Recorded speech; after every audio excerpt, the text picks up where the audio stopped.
ASX versus TSX, because you mentioned in the past that ASX have, they like nickel deals. They understand nickel deals. What's the difference between an ASX investment and a TSX investment in nickel? Sure. No, that's a good question. So, what the key difference is the bulk of the TSX nickel stocks. So back in 2005-07, the last nickel cycle, you had Inco, Falconbridge, Lionor, Cameco, and several other companies all got acquired. FNX was another company that got acquired during that time frame.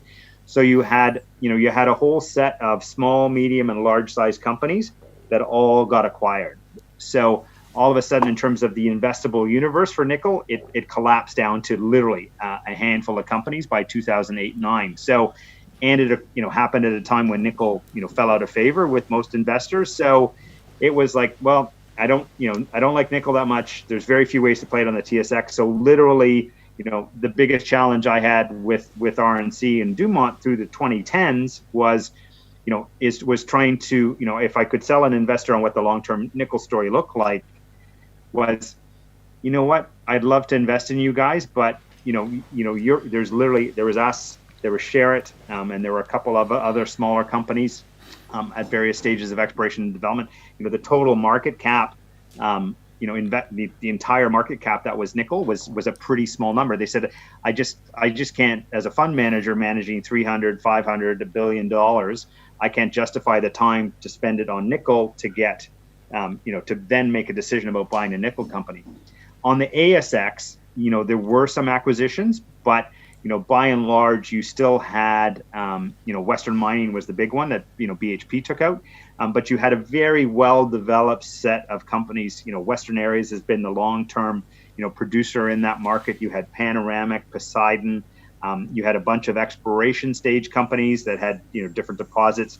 In the mid 2010s, I've talked about Sirius Resources before and their Nova Bollinger discovery that, it was literally the last hole of the last campaign. It was trading at, 0.2 cents, and then it was 100 bagger, and again, people tend to remember those.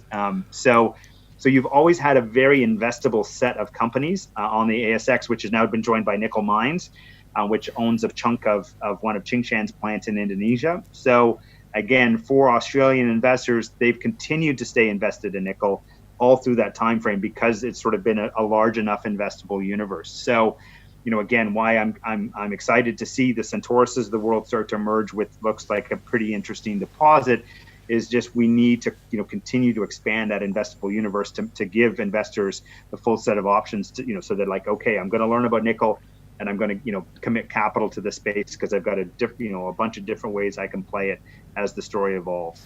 But the difficult thing for the TSX is you're not seeing management groups going out and being able to find good nickel projects. There's still literally a few handfuls of nickel companies, and most of them quite early stage. I mean, I know we've talked about your company, Canada Nickel Corporation, where you've got the world's 11th largest ore body. It's you kind of got lucky in a way, and you're hitting the cycle. Right? I get that, but there's not a lot of people going to be able to do that just because nickel's sort of on the up now. Going out and finding something is really, really hard. Yeah. So the key, I think, what you're starting to see in Australia already is you're starting to see a bunch of emerging exploration stories. So again, when a sector starts to come in to view, two things tend to happen. One, you see the money first go to cash flow producers, and typically the ones that have the highest torque are the ones that go first. Then it sort of spreads out to sort of the average producers. And then, sort of once people start to believe, okay, there's a longer term story in place, you'll start to see dollars flow down into the exploration side. So again, like we've seen in the gold market, it took a while, it was all the major gold stories that moved for the first while, and all the gold explorers were like, oh, everyone's excited about gold. When am I going to be able to raise $5 million to do some exploration?